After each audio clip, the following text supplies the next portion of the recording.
Where are the ears on these goats? Well, that's exactly what we're talking about today, is these earless goats. And we're going to get into all the ins and outs of the American Lamanch. Y'all stay tuned. Welcome to my party, we're just getting started. A life is a dream or a nightmare scarring. Hand me a drink. Well, hey everybody, welcome back to Cattywampus Acres. It's the milkman, Jason. I'm here with my friend Luna. And today we are talking all about the American Lamanch goat. And we just wanted to cover just some stuff and tell you a little bit about them, because these are one of our favorite breeds of goats.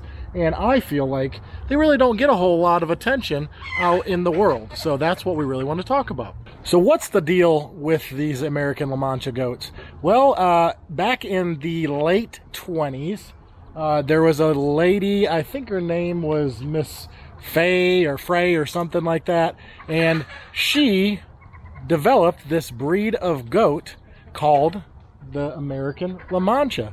She took a couple breeds of goats, and she was in, I think, the state of Oregon, and she was able to create this dairy goat breed, which we now love and is a recognized dairy goat breed. Well, like I already mentioned, these goats are very recognizable because of their little tiny ears here. See them? Luna has what's referred to as an elf ear in the goat world, and Francine has what they call gopher ears. You can see hers are significantly smaller. And as you can see, Laurel here has she has elf ears as well, because she's Luna's baby. Here's some of our other American Lamanch goats. We got Veruca here, she's got gopher ears, and so does Quag, and Opal, that's really not wanting to be in the camera right now. So the question comes up, why would someone want a Lamanch? I mean, they're a little weird looking, almost like an alien. But ultimately, these are a very high milk producing dairy goat breed. And so you can expect from any of these girls who are in milk, you can expect upwards of about a gallon of milk a day if you're milking twice a day. And if you don't know, for a goat, that's actually pretty stinking good. Another really nice thing is these goats average about 4.5% butter fat when it comes to their milk, which is a really good quality milk. Now, when it comes to color, there's all kinds of colors of Lamanches. Pretty much any kind of color of goat that there would be, those are going to be found in the American Lamanch. We're talking chocolate and tan and white and roan and all these different colors. They can all be found in the American Lamanch. Now, the reason behind the ears on the goats is it's believed that Miss Frey used a goat that when she was breeding these, she used a goat that was from Europe somewhere, and these goats primarily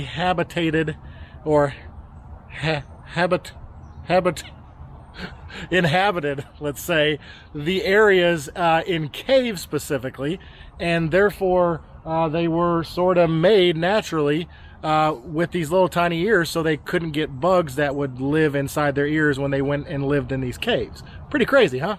Now, another very important thing that I need to discuss about these goats is we've raised a few different kinds of goats here, and specifically the Nigerian dwarf, that's really our main goat. And Nigerian dwarfs are very intelligent, but they are very mischievous. And if you've ever been around one, you know that they can be quite ornery.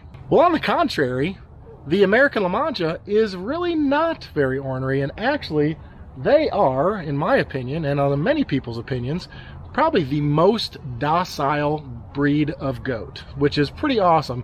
And being that they can be upwards of 130, 140 pounds, you don't want an animal that's that large to be really ornery, especially as ornery as one of these little gals over here. And the other thing you've probably noticed is we have them intermingled with our Nigerian dwarfs. And so it's certainly okay if you want to raise a couple different breeds of goats. It's certainly okay to raise Lamanches in with your other breeds of goats, because they're going to consume the same food, drink the same water. Everything is going to be okay. Another benefit that I can definitely not leave out is the fact that these does, when they're freshened, is what we call when they are bred, have a baby, therefore go into milk. When a Lamanch is freshened, they can lactate, and that means give milk, for up to 5 years, some people say. We've never pushed it that far and probably don't plan to, but they can definitely lactate way longer than most dairy goat breeds, which is pretty cool and pretty handy so you're not constantly having to breed them. I will say with them being a larger goat breed, they definitely eat more hay and more grain than any of the Nigerian dwarfs. Now some people ask about getting meat from a La Mancha. And although that will rub some people the wrong way, it's certainly not a question that bothers us. I understand it. Certainly having a dual purpose animal is a good thing, and that would be an animal that can give you milk and provide meat when you're done milking them. Well, I will tell you this, the meat to bone ratio on an American Lamancha, because they are a specific dairy breed, is not real great. And so typically I just tell people, you know, your goat is your goat, and that is perfectly okay. But once you get done with processing an American Lamancha for meat, I would say you probably wouldn't have a lot of meat, and it's probably not even worth your time. You'd want to stick to something like a boar goat, which are very large goats and specifically bred for the purposes of eating. Now earlier I talked about Miss Laurel here, and you notice that Laurel is smaller, and Laurel is over a year old. Well, the reason she's smaller is she is a mini mancha or mini La Mancha. She is a Nigerian dwarf buck bred with an American La Mancha, and therefore makes a smaller goat with a better capacity for milk. So she is like the best of both worlds, if you will. Well, all in all, these goats may not have maybe the cuteness factor that some goats have. Certainly a baby Nigerian dwarf is one of the most adorable things ever. There's no doubt about that, and I'm not going to lie to anybody. And people might say, why do I want one of these weird goats that have these little tiny ears? People are going to think I'm crazy. Well, I can understand that, but when you are raising an animal, I would hope that it's not all based around the cuteness factor, and I would encourage it not to be about that. And what we would also encourage you to do is raise an American La Mancha. You do need a little bit more food and a little bit more space for a full-size dairy goat, but the rewards are awesome. When you can get a gallon of milk from one goat every single day, that's 7 gallons a week, y'all. That's a lot of milk. I don't know how much milk you're consuming at your house, or how much soap you're making, or how much cheese you're making, but ultimately, that's a lot of milk. So, Veruca, what else is going on the farm here? You gotta tell everybody. What the heck else is going on? Well, as you can see here, we got a bunch of them in here being bred. That is not supposed to be like that. That would be caused by one of these ornery goats in here, but we got Quag still in here and Roger still in here, and they are doing their job breeding these girls. And what would a Cattywampus Acres video be without a little visit to our buddy Leroy, our little baby mini donkey? He is growing. He is so stinking cute and so sweet. Let's go check on him. Hi, Fiona. Hey, Leroy. Look at that hairdo. Hey, buddy. Hey, you're a sweet boy, huh? Leroy is such a sweet boy. Fiona, you are sweet too when you want to be. Yeah, you being good? Of course, Buford, Bojangles, looking great as always. They are the old guys on the farm, and they are just maintaining it down here with Fiona and Leroy. Would you look at that, biting him? Be nice now. You made it look cute in the beginning, now you're just making it look mean. Hey, Bojangles.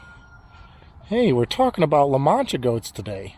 Say, that is not you, but you guys are awesome.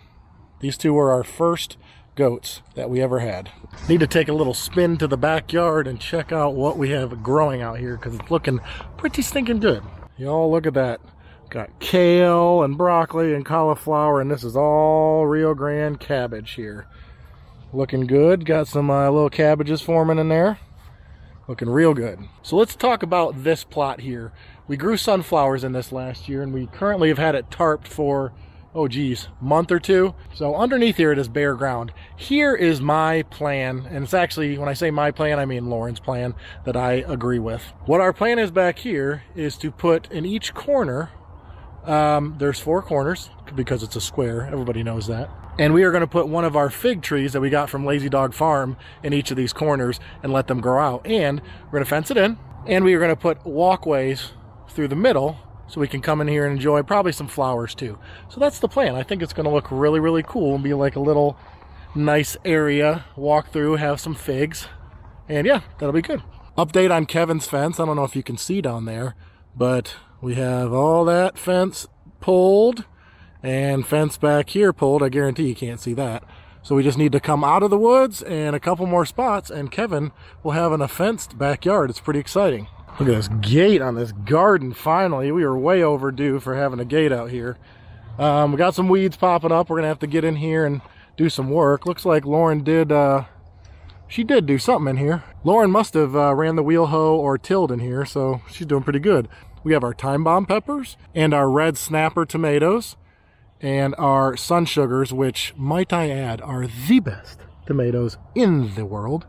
And we have some kind of beans and something else back there. I don't know if that's squash or zucchini. That's something else back there. But we are still fighting weeds, even though we tarped really good. But that's just the nature of the beast, you know. Well, let's check the orchard. Elderberries coming in, looking great. Man, we got raspberries popping. Got blackberries. Got blueberries. I think I may just, I think I will. You'll have me one. Let's check our brown turkey fig. There are some popping on here. Nothing too big yet. Definitely nothing close enough to eat. Got tons of persimmon growing on here. Our apple trees, and let me see if I can find it again. I actually saw apples on one of these trees here, and I cannot remember where they're at unless they fell off or an animal got them. Y'all stop me if you see apples. There's apples on one of these trees. Fighting a little bit of disease on these guys, but I don't know where it went. Look at that, y'all. There's an apple. Hopefully it'll stay. No pears that I can see. That's okay. We're just going to let it grow. It's our Kiefer and Bartlett pear trees. This is our Italian honey fig. And nothing really too crazy in there. I see we have been dropping some fruit. This is our two Santa Rosa plums. And we had some on here, but we've dropped some fruit. So we're going to have to get, I think we're having some disease and pest issues in these trees. So we're going to have to get on that. And if you can see here behind me, it's really dark. And I have not pruned in here like I should. So I got to get in here and prune. Probably part of the problem with us not having a lot of fruit is it's just too bushy in here. And so I need to get on that, because that, folks, is my fault. Hey, y'all, I do want to bring this up. We have been eating strawberries out of this little strawberry patch almost daily. Get this guy right here. Almost daily. Very good. And here's our potatoes. Potatoes are still going. Perennial herbs are still popping. There is a ton of weeds in with our asparagus. Got to take care of that. But everything is growing. So that's a little taste of what's going on here at Cattywampus Acres. Since I've talked so much about goat milk and soap and stuff today, I wanted to say you can go and get your own Cattywampus Acres goat milk soap at cattywampusacres.com, and only at cattywampusacres.com, home of the world's finest and best goat milk soap. So what I'm going to do now is I'm going to put a video right here, and this video talks all about how much space you need for goats. So make sure you check out this video. And thank you guys so much for joining us here at Cattywampus Acres. Homestead, home fed. We'll see you guys next time.